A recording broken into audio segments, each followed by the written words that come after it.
آج تک کسی نے یہ دعویٰ نہیں کیا، میرے نبی نے دعویٰ کیا میرے پیچھے آؤ دنیا اور آخرت کی عزت پاؤ۔ ایک بدو آیا، کہنے لگا اے محمد، آپ نے کہا لبیک۔ اب بدتمیزی کا جواب ہمیشہ محبت سے دیتے تھے، آپ نے کہا لبیک۔ کہنے لگا 3 باتیں سمجھ میں نہیں آتی تمہاری۔ آپ نے کہا کیا؟ کہ تم کہتے ہو ہم باپ دادے کا دین چھوڑ کر تیرے دین پر آئیں گے، ہم کیوں چھوڑیں گے؟ اچھا، اور کہ تم کہتے ہو روم فتح ہو جائے گا، ایران فتح ہو جائے گا، اتنے بڑے بادشاہ کہ تیرے فقیر بندے کیسے فتح کریں گے؟ اچھا، تیسری کہ تم کہتے ہو مر کے مٹی ہو کر پھر زندہ کیے جائیں گے، کون زندہ ہوا ہے آج تک؟ کوئی پیو دادا ساڈا اٹھی تے قبریں سارے موئے پین کتھوں آ گئے؟ آپ مسکرائے، آپ نے کہا لعلک تطول بک الحیا، انشاءاللہ تیری زندگی لمبی ہوگی تو دیکھے گا سارا عرب میرا کلمہ پڑھے گا، ایران اور روم بھی ٹوٹ کے آئے گا، اور باقی رہے گی تیسری بات مر کے اٹھنے والی، تو اس دن تیرا ہاتھ پکڑ کے تجھے بتاؤں گا۔ تیسری گل پوری ہوئی کہ نہیں ہوئی؟ وہ کہنے لگا میں نہ مانوں، بڑا کوئی تکڑا ہے، واپس ہی ٹر گیا۔ جب مکہ فتح ہوا، عرب مسلمان ہو گئے، کہنے لگے ایک غلطی ہو گئی۔ حضرت عمر کے زمانے میں ایران بھی فتح ہو گیا اور روم بھی فتح ہو گیا، کہنے لگے دوئی بھی ہوگی کہ دیں تری ہو ہی نہ جاوے، بھلیا کلمہ پڑھ لے۔ تو اس نے کلمہ پڑھا اور ہجرت کر کے مدینے آ گیا اور زندگی مدینے گزاری۔ حضرت عمر جب وہ آتا ان کی مجلس میں، حضرت عمر اس کو فل پروٹوکول دیتے، تو صحابہ حیران ہوتے، ایک بدو کے لیے عمر جیسا بندہ پروٹوکول کیوں دیتا ہے؟ تو ایک دن انہوں نے فرمایا میں تمہیں بتاؤں میں سے کیوں پروٹوکول دیتا ہوں؟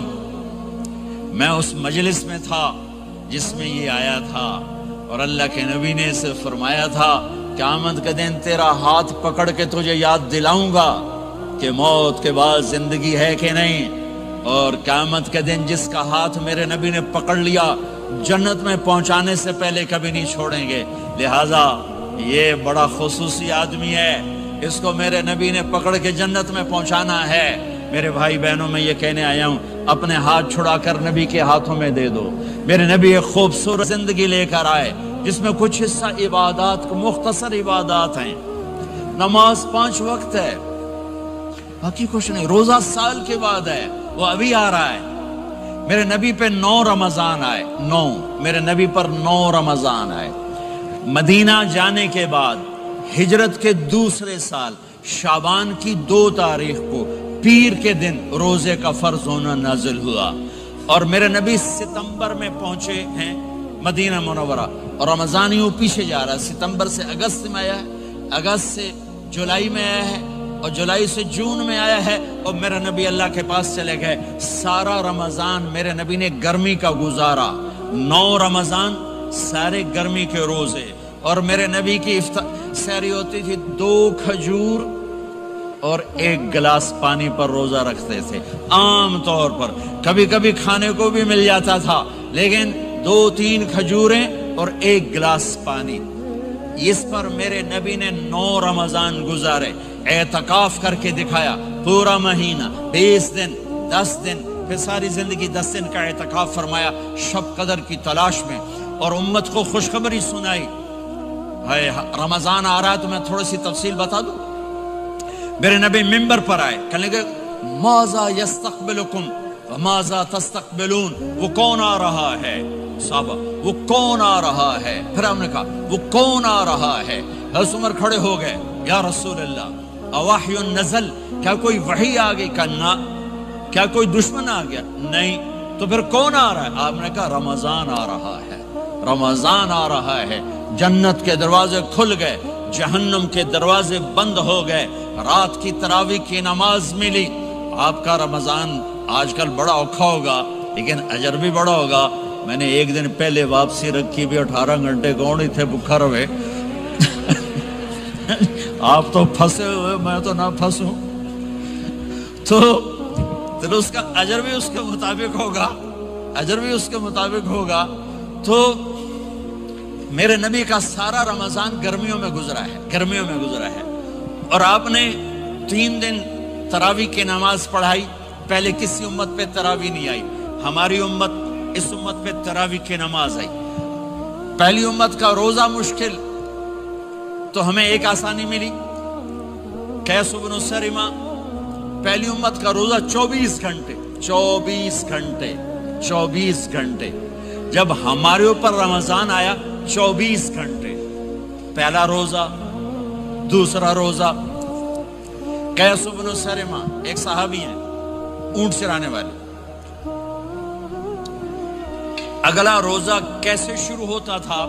سورج ڈوبنے کے بعد آنکھ لگ گئی، روزہ شروع ہو گیا، روزہ شروع ہو گیا، جب تک جاگ رہے ہو کھاتے رہو، آنکھ لگی روزہ شروع ہو۔ یہ گھر آئے، کہنے لگے بیوی سے کوئی افطاری ہے؟ کہنے لگے ویلے بیٹھے ہیں، کیسا کوئی نہیں۔ پھر کہنے لگے تو اتنا تھک کے آیا ہے تو چلو میں تیرے لیے کچھ انتظام کر کے لاتی ہوں۔ اب یہ تھکے ہوئے آئے تھے، یہ لیٹے اور آنکھ لگ گئی، سورج ڈوب گیا، بیگم کو آنے میں دیر ہو گئی۔ جب وہ آئی دیکھا تو سوئے ہوئے، کہا لگتا ہے ابن سرمہ، ارے سرمہ کے بیٹے تیرا تو کم ہو گیا۔ ان کی آنکھ کھلی، کیا ہوا؟ کہ اگلا روزہ شروع ہو گیا۔ تو ظہر کی نماز میں آئے، مسجد میں تو بے ہوش ہو کے گر گئے۔ تو اللہ کے نبی نے پوچھا اس کو کیا ہوا؟ کہ یا رسول اللہ یہ سحری کے بغیر روزہ شروع کر دیا۔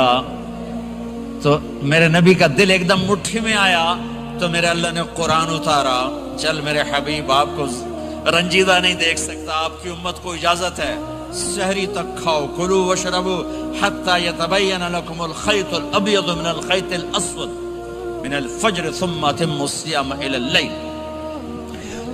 رات کو آسانی کر دی، کھاؤ پیو۔ پہلے جب روزہ شروع ہوا تو ہر شے حرام ہوگی، بیوی بھی حرام ہوگی، خامد بھی حرام ہوگا، ہر شے حرام ہوگی۔ ایک دو واقعات اس طرح اوپر نیچے آئے کہ میرے رب نے سارا نظام بدل۔ ایک اور بدو آ گیا، یا رسول اللہ میں تو مارا گیا۔ آپ نے کہا کیا ہوا؟ کہ میں روزے کی حالت میں بیوی کے پاس چلا گیا۔ آپ نے کہا اچھا تو غلام آزاد کر۔ کہ میں غریب بندہ کہاں سے غلام آزاد کروں؟ آپ نے کہا تو پھر 60 مسکینوں کو روٹی کھلا۔ کہنے لگا میں آپ مسکین ہوں، میں کتوں روٹی کھواؤں؟ آپ نے کہا اچھا پھر 60 روزے رکھ۔ کہنے لگا ایک روزے آئے کم کیتا، 60 روزے کی تھک، ایک روزے میں یہ چاند چڑھایا، 60 روزوں میں کیا کروں گا؟ تو آپ بڑا ہنسے۔ آپ نے کہا اچھا بہ جا۔ تھوڑی دیر گزری تو ایک صحابی آئے، یا رسول اللہ یہ صدقے کی کھجوریں ہیں۔ تو آپ نے او بھائی کتنے ہیں؟ جو بیٹھا کیوں رہا، یہ لے جا اور مدینے کے 60 غریبوں کو دے دے۔ وہ کہنے لگا یا رسول اللہ اللہ کی قسم مدینے میں مجھ سے بڑا غریب کوئی نہیں، تسی نہیں کرو، میرا جرمانہ مینوں ہی حلال کرو۔ تو آپ اتنا ہنسے کہ یہ دانت نظر آنے، یہ داڑے نظر آئے، اتنا ہنسے یہاں تک آخری دانت نظر آنے لگے۔ آپ نے کہا اچھا بھائی تیرا جرمانہ تینوں ہی حلال کیتا، پر اور کسے واسطے نہیں، صرف تیرے واسطے۔ تو یہ اوپر نیچے ایسے کام ہوئے تو میرے رب نے کرم کیا کہ چلو تمہارے لیے رات ساری حلال ہے، ہر حلال چیز حلال ہے۔ سحری کے بعد ختم۔ تو روزہ کھانے کا ٹائم تبدیل کیا، ایک نماز کا اضافہ کیا، تراویح، وہ چونکہ مشکل ہوتی ہے تو اللہ نے اجر بڑھا دیا۔ میرے نبی نے خوشخبری سنائی، میری بات دھیان سے سننا، رمضان آنے والا ہے، تراویح آنے والی۔ تراویح کے ہر سجدے پر 1500 نیکی، 1500 نیکی۔ یہاں کی سب سے بڑی مسجد کون سی ہے؟ جامع اسلامی حسنہ کی مسجد والے 1500 نیکی آپ کو سمجھ میں نہیں آئے گی۔ ایک چھوٹا سا اشتہار لگا دیں، جو ہماری مسجد میں تراویح پڑے گا اس کو $15 ملیں گے، ہر سجدے پہ $15۔ اگلے دن تسی دادیاں نہیں بھی چاہ کے لے جاؤ، دادیاں تے توڑی لڑائی شروع ہو جاؤ، اما تو میرے نال ٹور، دادی تو میرے نال ٹور۔ میرے نبی کی خوشخبری 1500 نیکی، 3 سیکنڈ کا سجدہ، ہر سجدے پر جنت میں سرخ یاقوت کا ایک محل جس کے 60,000 سونے چاندی کے دروازے۔ تسی ایک گھر لے کے ساری زندگی قرضے لائی رکھ دے ہو نہیں؟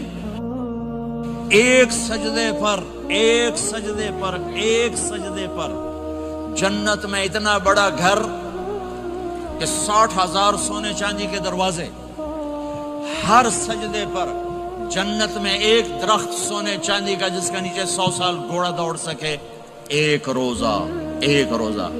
رمضان کا کبھی سوچا رمضان کا مطلب کیا ہے؟ رمضان کو رمضان کیوں کہتے ہیں؟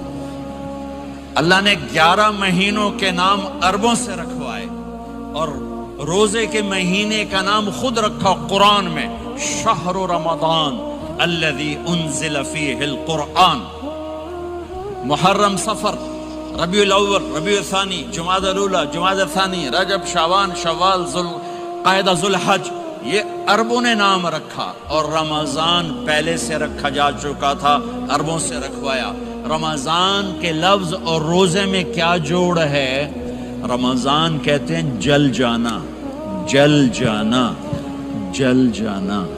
تو اس کو روزے کے ساتھ کیا مناسبت ہے کہ جب کوئی مرد عورت روزہ رکھتا ہے یا رکھتی ہے تو پچھلے 330 دن کے گناہ، آج روزہ رکھا، بھٹی تیار ہو گئی، گناہ ڈال کے جلاؤ، دوسرے دن اور گناہ جلاؤ، تیسرے دن اور گناہ، چوتھے دن اور، 30ویں دن سارے گناہوں کو اللہ تعالیٰ جلا کے، راکھ کر کے، ایمان والے مرد عورت کو پاک کر کے، صاف کر کے، آخری رات کہتا ہے جاؤ بخشے بخشائے چلے جاؤ، جاؤ بخشے بخشائے چلے جاؤ۔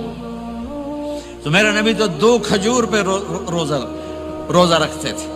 اور ایک بڑا خوبصورت واقعہ ہے رمضان کا، کہیں سے بکرے کی سری پکی ہوئی آ گئی تو آپ بڑے شوق سے کھا رہے تھے، اور ساتھ ارباز بن ساریہ بھی تھے، حضرت علی بھی تھے، اور حضرت مقداد بھی تھے، 3-4 آدمی سری کھا رہے تھے۔ بلال رضی اللہ عنہ آئے کہ یا رسول اللہ سحری کا ٹائم ختم ہو گیا ہے، میں اذان دینے جا رہا ہوں، آپ کھانا پینا بند فرما دیں۔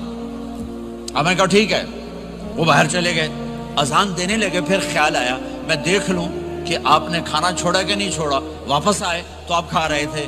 کہا یا رسول اللہ واللہ لقد اصبحت، اللہ کی قسم صبح ہو گئی۔ آپ نے ہاتھ پیچھے کر لیا، کہا ارے بلال نہیں ہوئی تھی، نہیں ہوئی تھی، تیرے قسم کھانے پر اللہ نے پہلے نکال دیا اس کی کہ تیری قسم جھوٹی نہ پڑے۔ حضرت علی نے فرمایا اگر بلال قسم نہ اٹھاتے تو جب تک میرے نبی کھاتے رہتے اللہ صبح کو پیچھے ہٹاتے جاتے۔ دیگ پک رہی تھی، ابو عبیدہ رضی اللہ تعالیٰ عنہ بن جراح وہ دیگ پکا رہے تھے، بکرا۔ آپ نے کہا ابو عبید یہ مجھے بکرے کی دستی پکڑانا، اگلے بازو، آپ کو اگلے بازو کا گوشت پسند تھا، گردن کا گوشت پسند تھا، یہ کمر کی پٹھ کا گوشت آپ کو پسند تھا، دودھ پسند تھا، برنی کھجور پسند تھی، عجوا کھجور پسند تھی، تازہ روٹی پسند تھی۔ آپ یا تازہ کھاتے تھے یا فاقہ، توڑی طرح نہیں 8 دن دے پکا کے فریڈاں ٹھوک دے ہو تو کٹ کے گرم کیتی رکھو تو کھاتی رکھو، یا آپ تازہ کھاتے تھے یا فاقہ فرماتے تھے۔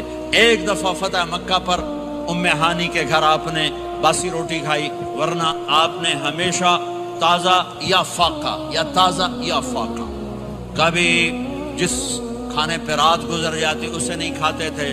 تسی ماشاءاللہ 8 راتاں جو کھدی جاندے ہو۔ ہاں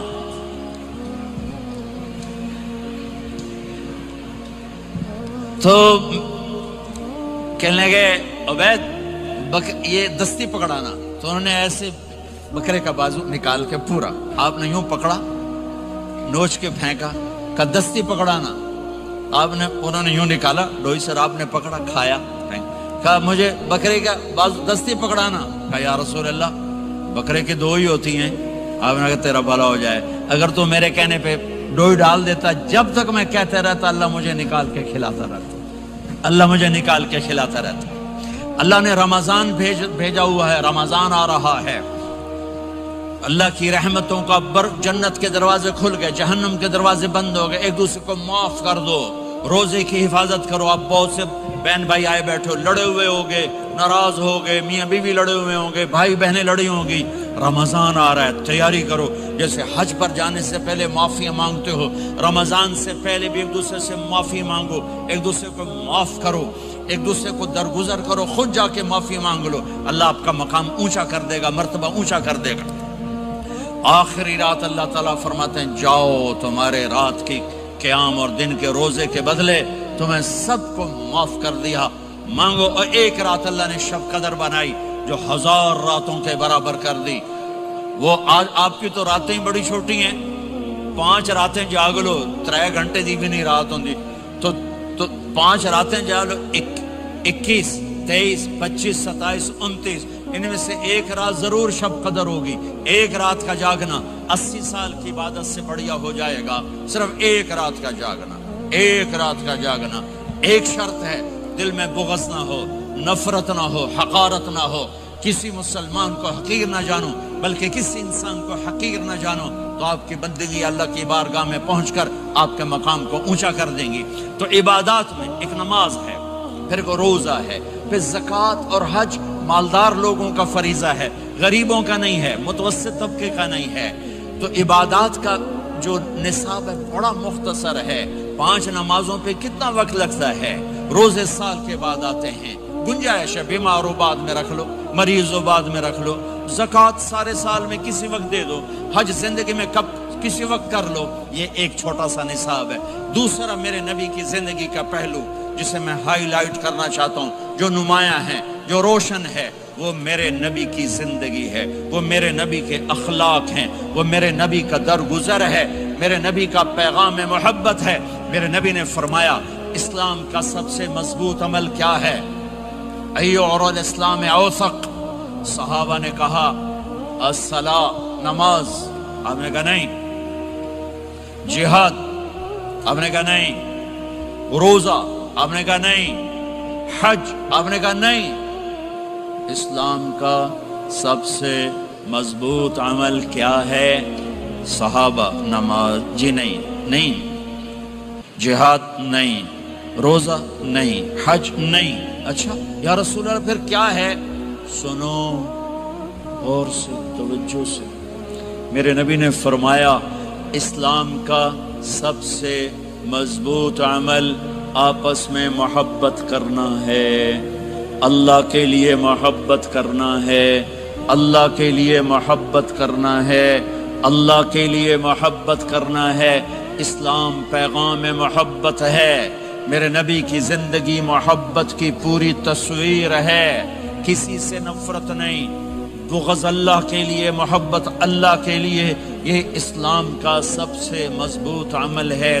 میرے بھائیوں، میری بہنوں، اب دور دراز جگہ میں ہو، اب آپ یہیں کے، جن کے پاس پاسپورٹ ہیں وہ یہیں کے شہری ہیں، یہ آپ کا دیس ہے، یہ آپ کا وطن ہے، اسے محبت سے بھرو۔ پاکستان کی نفرتیں یہاں نہ زندہ کرو، ہندوستان کی نفرتیں، بنگال کی نفرتیں یہاں مت زندہ کرو، آپس میں امت بن کے رہو، مذہب کے نام پہ مت لڑو۔ یورپ میں یہ آگ لگی ہوئی ہے، میں بہت عرصے کے بعد آیا ہوں، مجھے نہیں پتا کہ یہاں مذہبی نفرت ہے یا نہیں ہے، لیکن چونکہ یورپ میں بہت دفعہ جانا ہوتا ہے، ہر سال ہوتا ہے، وہاں یہ جھگڑے، نفرتیں، ہماری مسجد، تمہاری مسجد، ان کے پیچھے نماز نہیں، ان کے پیچھے نماز نہیں، یہ تو مسلمان ہی نہیں، یہ تو گستاخ رسول ہیں، یہ وہابی ہیں، یہ کافر ہیں۔ دیکھو میں ہاتھ جوڑتا ہوں، امت بن کے رہو، امت بن کے رہو، مومن بن کے رہو، مسلم بن کے رہو، مومنہ بن کے رہو، مسلمہ بن کے رہو، اختلاف رائے کو برداشت کرو۔ یہاں چاند کے مسئلے میں اختلاف ہوتا ہے، روزے کے ٹائم میں اختلاف ہوتا ہے، علماء سے کہتا ہوں اس اختلاف کو مٹھاؤ، جس میں سہولت ہو سارے وہ لے لو۔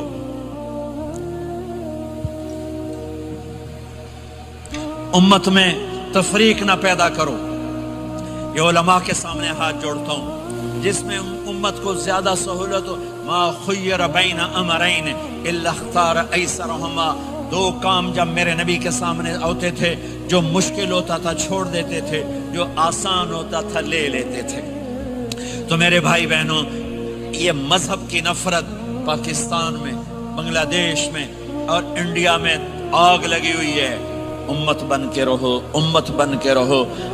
اگر آپ اور میرا مسائل میں اختلاف ہے تو یہ ہماری محبت کو نہ ختم کرے، ہمارے تعلق کو نہ ختم کرے، ہماری نفرتیں نہ پیدا ہوں۔ اختلاف رائے شروع سے تھا، آج بھی ہے، آئندہ بھی رہے گا، لیکن اللہ کے واسطے، اللہ کے واسطے اللہ کے واسطے اس کو محبت میں بدلو، اس سے محبت میں بدلو، اس سے محبت میں بدلو۔ اختلاف رائے کو برداشت کرو، مذہب کے نام کی نفرت کو ہوا نہ دو، ہوا نہ دو، اس کو ٹھنڈا کرو، اس پر پانی ڈالو، اسے بھڑکاؤ نہیں، اس پر پانی ڈالو۔ میرے نبی نے عبداللہ بن ابی سے نباہ کر کے دکھا دیا، جو منافقوں کا سردار، باقی منافقوں کا تو کسی کو پتہ نہیں تھا سوائے میرے نبی کے، عبداللہ بن ابی کا منافق ہونا سب کو معلوم تھا، یہ منافق ہے، اور آپ کے پیچھے نمازیں پڑھتا رہا، آپ نے اس کے اپنے ساتھ رکھا، لیکن آپ پانی پی رہے تھے۔ عبداللہ بن ابی کے بیٹے عبداللہ پکے صحابی تھے، کہنے لگے یا رسول اللہ تھوڑا پانی تو بچا دیں۔ آپ نے کہا کیا کرو گے؟ کہا اپنے باپ کو پلاتا ہوں شاید ایمان مل جائے۔ آپ نے پکڑا دیا، گھر آیا، کہا ابا یہ پانی پی لے۔ کہنے لگے یہ کیا ہے؟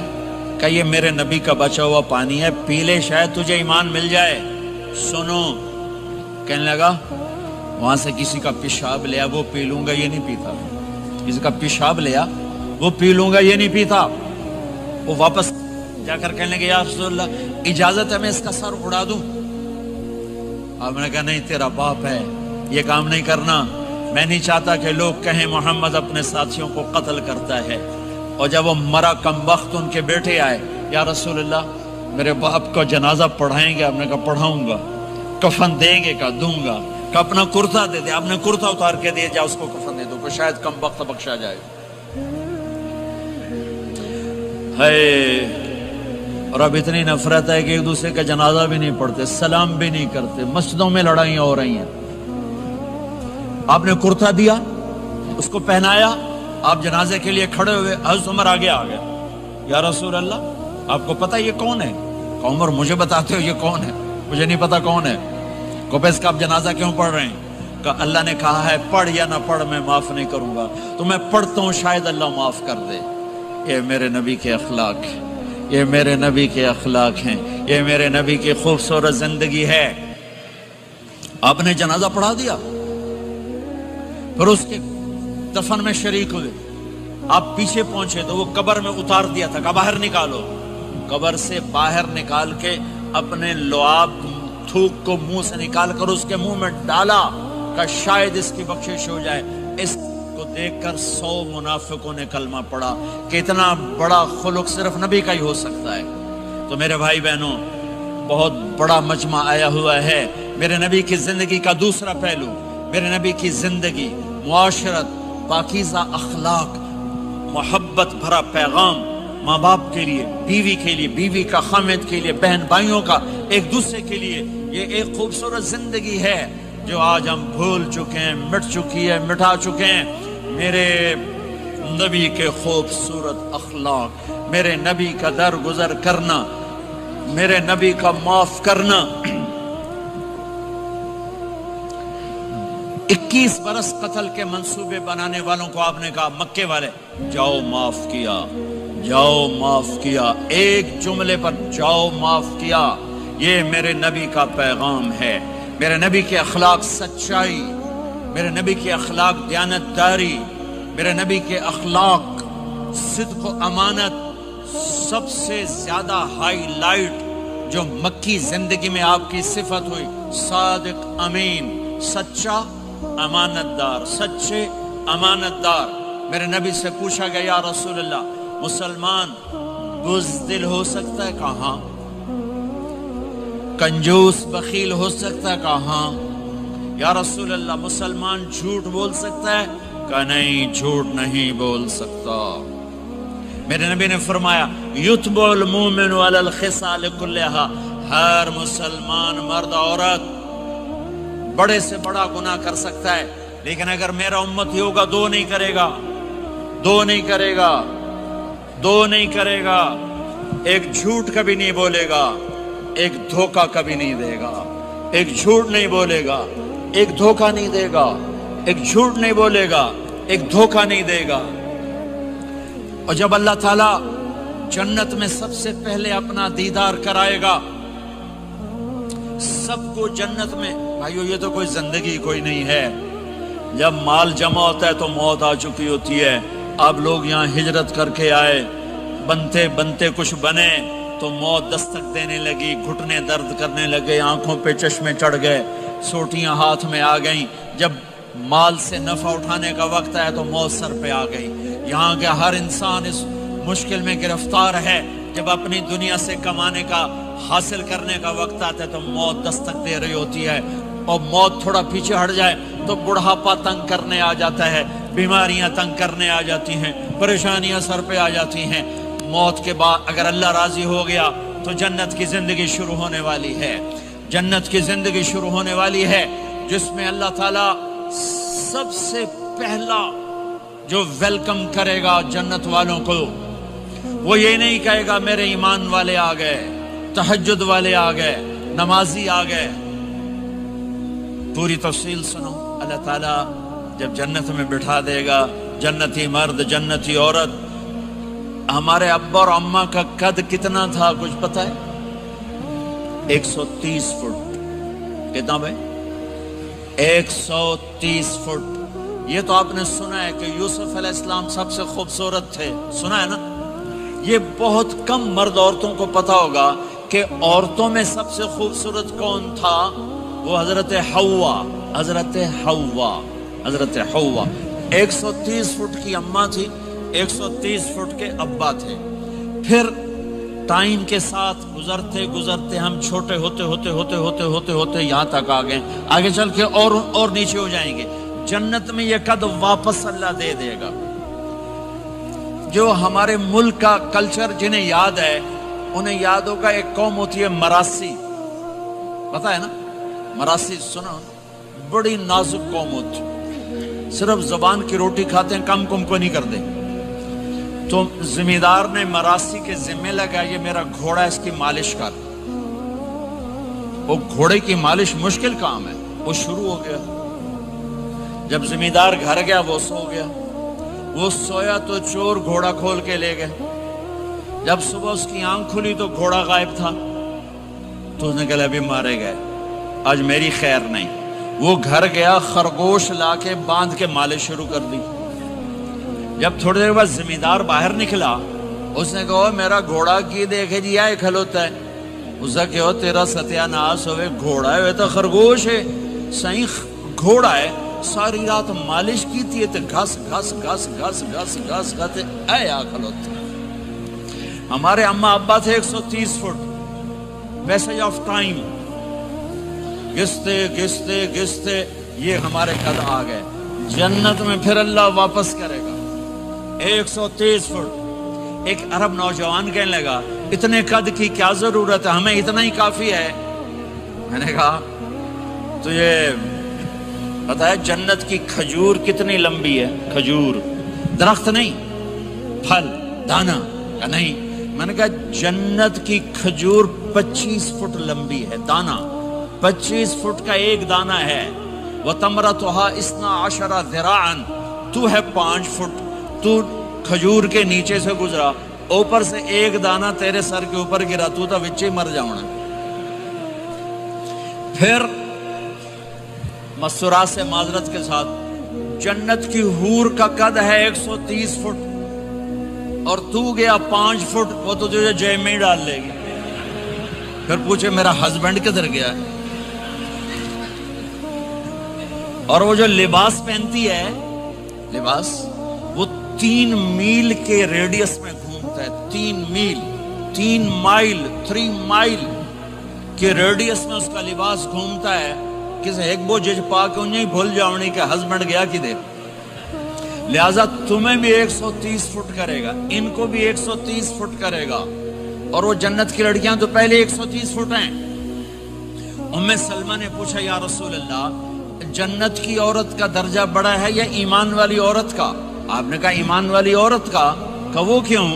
کہا بِصَلَاتِهِنَّ وَصِيَامِهِنَّ وَعِبَادَتِهِنَّ، جنت کی عورت نماز نہیں پڑھتی، ایمان والی عورت نماز پڑھتی ہے۔ جنت کی عورت روزہ نہیں رکھتی، ایمان والی عورت روزہ رکھتی ہے۔ جنت کی عورت عبادت نہیں کرتی، ایمان والی عورت عبادت کرتی ہے۔ اس کے بدلے میں اللہ تعالیٰ ان کو جنت کی عورتوں سے عالی مقام نصیب فرمائے گا، اور ایمان والی عورت جنت کی عورت سے 70,000 گنا زیادہ خوبصورت ہو جائے گی، 70,000 گنا زیادہ خوبصورت۔ اور جنت میں ایک مقابلہ ہوگا، ایمان والی عورتیں جنت کی عورتیں